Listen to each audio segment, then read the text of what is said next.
नमस्ते भैया बहनों। आज हम कक्षा पंचमी विषय हिंदी पाठ 11 नीति के दोहे पढ़ेंगे। भैया बहनों, इस पाठ में कबीरदास जी द्वारा रचित दोहे हम पढ़ेंगे। इन दोहों के माध्यम से कबीरदास जी ने जीवन से जुड़ी हुई सच्चाइयों को समझाने का प्रयास किया है। भैया बहनों, पहले मैं इन दोहों का वाचन करूंगा, उसके बाद इसमें आए कठिन शब्दों का अर्थ बताऊंगा और उसके बाद हम इन दोहों का अर्थ समझेंगे। पहले मैं वाचन करता हूं, आप ध्यान से सुनेंगे। वाचन। बुरा जो देखन में चला, बुरा न मिलिया कोई। जो दिल खोजा अपना, मुझसा बुरा न कोई। कबीरा, मुझसा बुरा न कोई। गुरु गोविंद दोऊ खड़े, काके लागू पाई। बलिहारी गुरु आपरी, गोविंदियो बताए। कबीरा, गोविंदियो बताए। साईं इतना दीजिए, जामे कुटुंब समाई।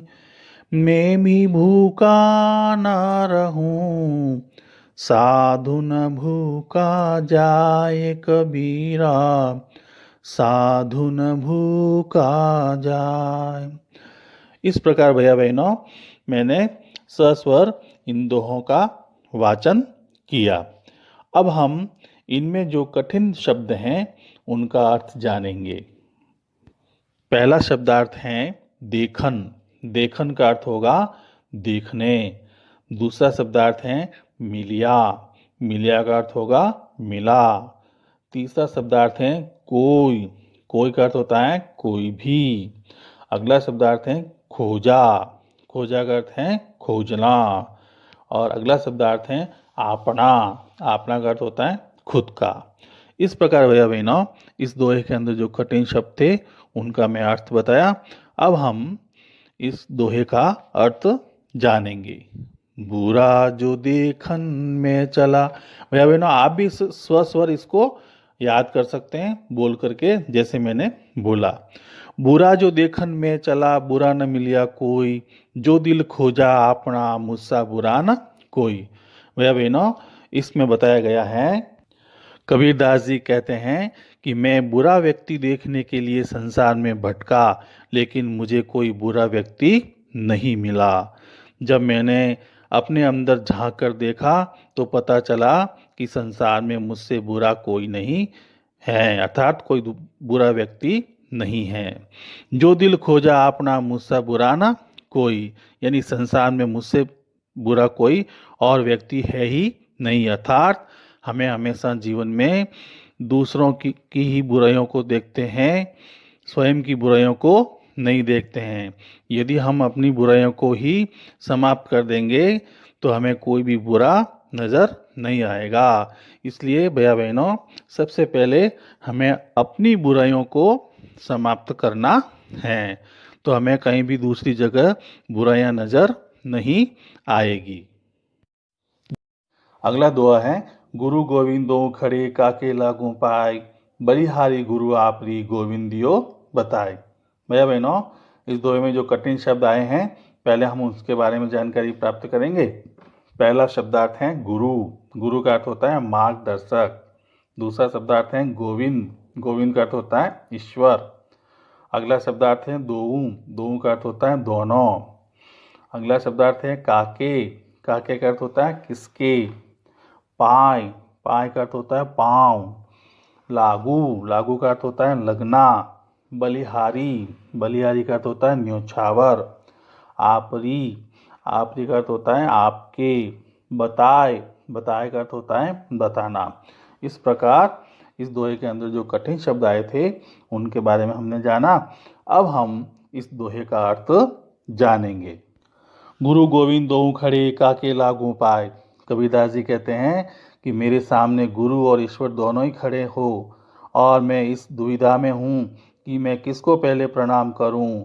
तो बलिहारी गुरु आपरी गोविंदियो बताए, तो मैं निश्चय ही पहले गुरु को प्रणाम करूँगा, क्योंकि वह गुरु ही है जिसने मुझे ईश्वर से मिलने का मार्ग दिखाया। इसलिए मैं सबसे पहले गुरु को ही प्रणाम करूँगा।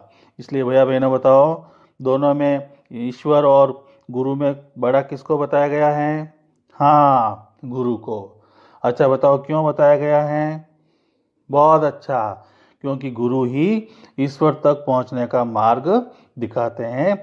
इसलिए गुरु को ही पहले प्रणाम करेंगे, गुरु ही बड़े हैं।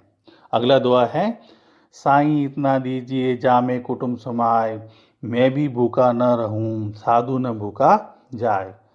मेरा बहनों, इसमें जो कठिन शब्द आए हैं पहले उसके बारे में जानकारी प्राप्त करेंगे और उसके बाद हम इस दोहे का अर्थ जानेंगे।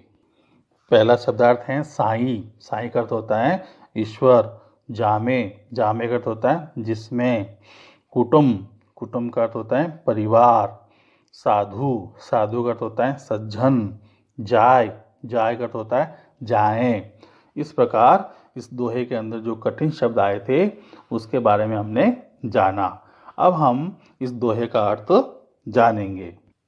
साईं इतना दीजिए जामे कुटुंब समाय, मैं भी भूखा न रहूं साधु न भूखा जाए।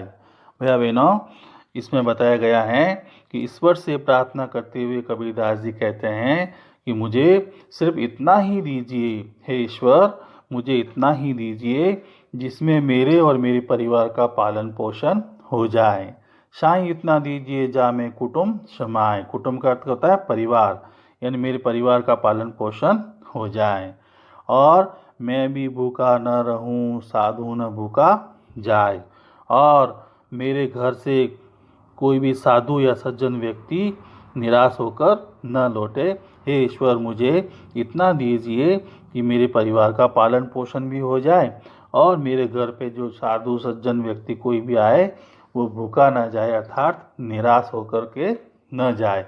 इस प्रकार भैया बहनों, हमने कबीरदास जी के तीनों दोहों के अर्थ समझे।